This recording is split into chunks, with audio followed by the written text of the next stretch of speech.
Shalom saudaraku yang dikasihi Tuhan. Mari kita bersama menikmati teh hangat.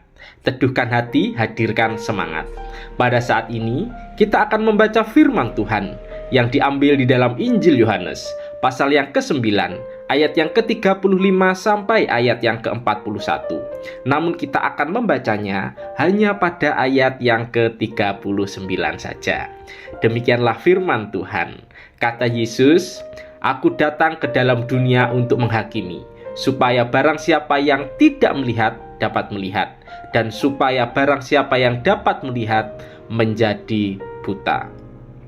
Saudaraku yang dikasihi Tuhan, percaya terhadap segala sesuatu, baik yang belum terbukti maupun sudah terbukti, dapat dikatakan sebagai iman. Mengapa hal ini bisa terjadi? Karena tidak sedikit orang yang telah melihat, merasakan, mengerti, memahami, bahkan membuktikannya, namun tidak percaya. Sebaliknya, ada juga orang yang hanya mendengar saja dan tidak mengalami dapat percaya. Hal inilah yang dikatakan sebagai iman. Contoh, keberadaan negara yang bernama Nigeria. Ada orang yang telah melihatnya di media sosial, membaca dari banyak buku, bahkan pernah pergi ke sana. Namun orang ini tidak percaya. Mengapa? Karena pikiran dan hatinya menolak untuk percaya.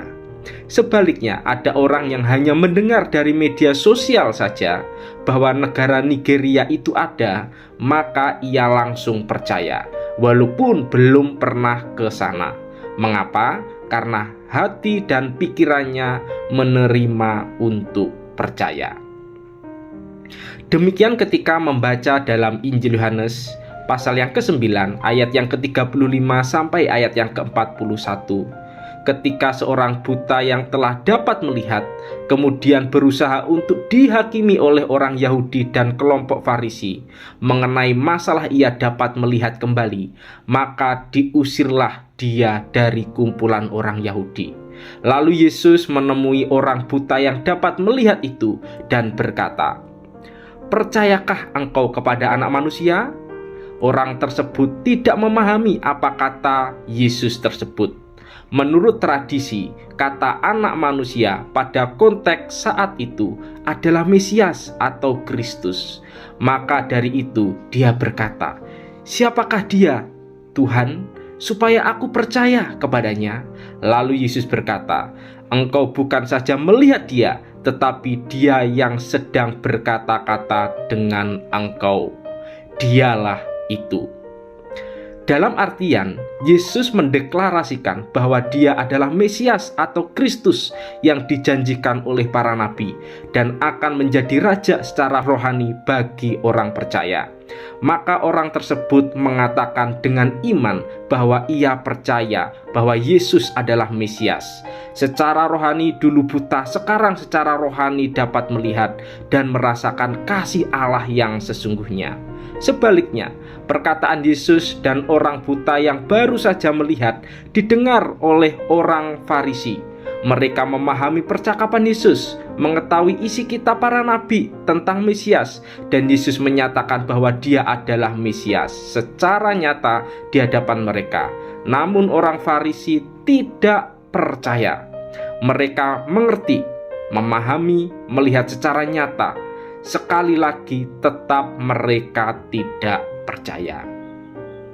Di sini kita memahami bahwa Yesus telah menghakimi, dalam arti menyatakan bahwa umatnya yang sejati akan melihat walaupun pengetahuan dan pemahamannya terbatas. Sebaliknya, umat yang palsu atau bukan umatnya, walaupun mereka mengerti, memahami, merasakan, bahkan melihat, tetapi tidak percaya. Maka dari itu, bersyukurlah kepada Tuhan, walaupun kita banyak sekali kekurangan untuk mengenal Allah, terkadang meragukan kasih Tuhan, terkadang kita sering melakukan dosa, namun tetap percaya dan berusaha taat kepada Tuhan. Tetaplah mengasihi dan beriman kepada Yesus, sehingga dapat melihat kebenaran dan kuasa Allah yang bekerja dalam hidup kita. Mari kita berdoa. Tuhan, kami bersyukur di dalam keterbatasan, kelemahan, kekurangan, kebodohan, dan keberdosaan kami. Kami tetap percaya kepada Yesus sebagai Tuhan dan Juru Selamat kami.